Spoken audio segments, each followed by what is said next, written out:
Chapter 31. Out of Misery. Author's note.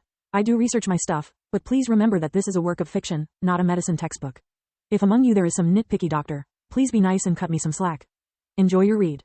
Lith spent the next few days familiarizing with the changes in both his body and mana core. Healing with true magic was much different from the on-off effects that fake magic used. Not to mention that the procedure for Tista required surgical precision. So, he used his new job as Nana's assistant to master once again his mana flow. Lith also personally reported to Count Lark the slaying of the magical beast via Nana's communication amulet. He gave the Count the chance to buy the perfectly preserved pelt, but for that he needed to get in touch with Celia. Lith had no idea how to tan and preserve such magnificent fur, and neither did he know how much was its worth.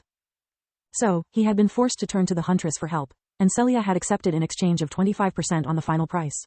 The same fate befell the deer carcass.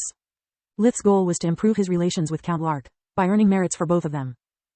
Through their confidential agreement, Lith would achieve merits because he had eliminated a threat to the county, while the Count would take the credit of the kill, being the one that had discovered Lith's talent and claiming to have entrusted him with the task.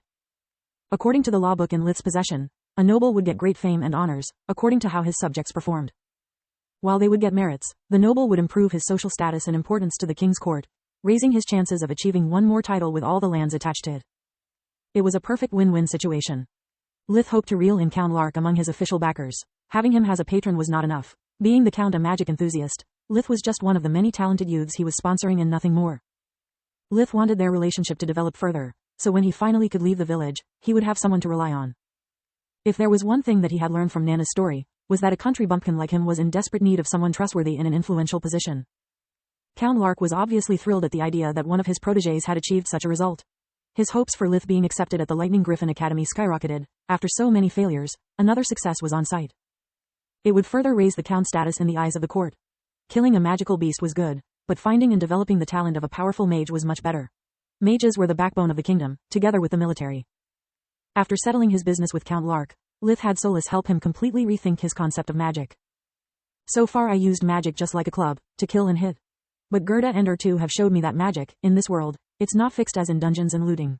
I have been too narrow-minded. It's not only light magic that can act at cellular level. All kinds of magic can interact with matter, changing its properties. If Ertu could make the ground elastic, then I should be able to walk on water without freezing it first, by altering its density. I need more advanced spellbooks to understand magic's limits. It's no wonder that Magi's talent increases exponentially after discovering true magic. Not only they start with a better core than mine, so they can refine it to further heights, but they also become capable of replicating every single spell they saw until that point. While inventing a new spell takes a lot of time for a fake mage, finding the right balance between hand signs and magic words to obtain the desired effect, a true mage just needs to understand the underlying principles behind a spell to perform it. Thanks to his battle with the magical beasts, Lith was able to quickly develop new spells, by either imitating their tactics or experimenting by himself.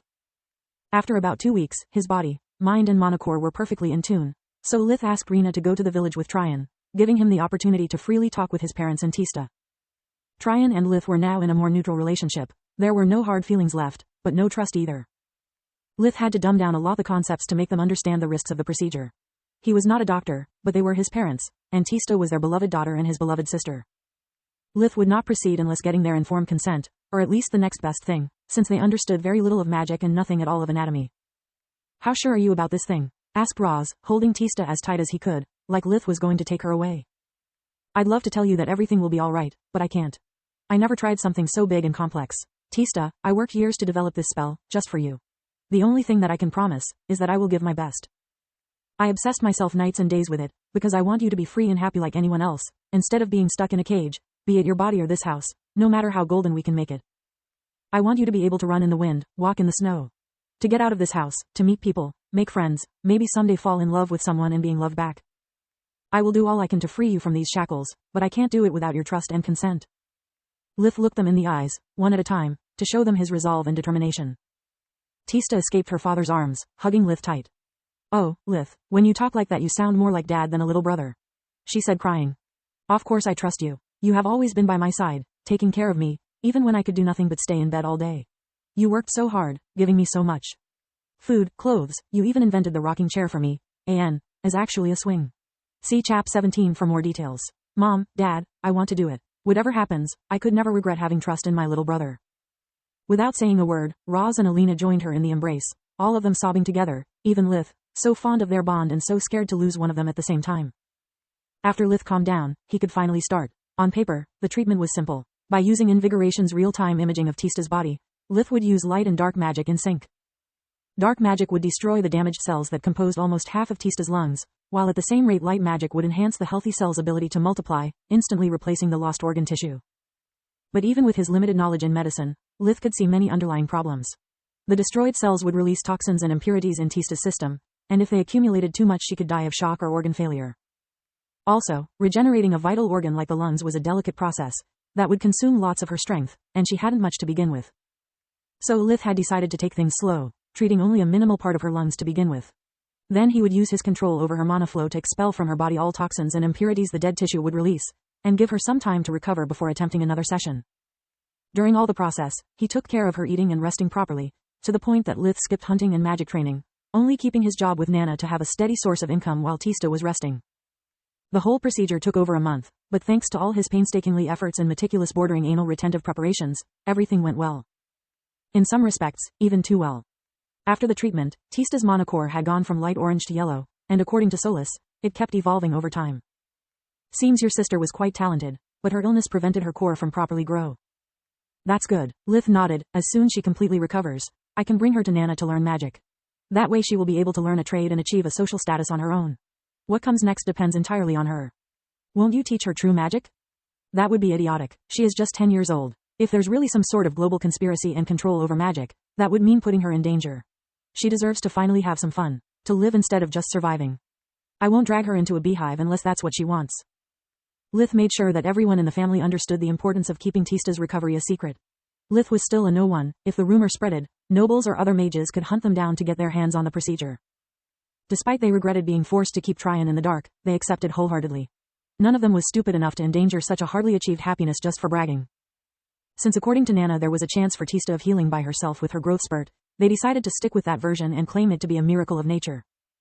Lith had got to the point of developing a spell to alter the results of Nana's veneer rad 2, so that when she checked on Tista she would still appear ill, but slowly improving. This time he would not slip on the details.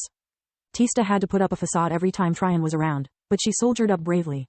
Being sick was a second nature to her. Sometimes she even fooled Lith and her parents with her acting. But whenever she could, she would walk with Lith through the Tron woods, going together at his secret clearing where she could finally be free to run, swim in the river, sing and dance at her heart content. Lith didn't regret even one moment spent with her instead of practicing magic or refining his mana core. Those things were of secondary importance to him. He had started practicing magic only because of his hunger for power, to put this new world to the test before committing suicide again.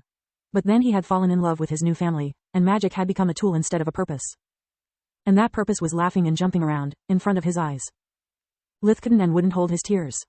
Wherever you are, Carl, I hope with all my heart you too have found someone to love and to protect. I love you, little brother, and no matter how distant we are, you'll always be with me. A few months later, Lith received an invitation from Count Lark, to join him for a day in his manor as his esteemed guest.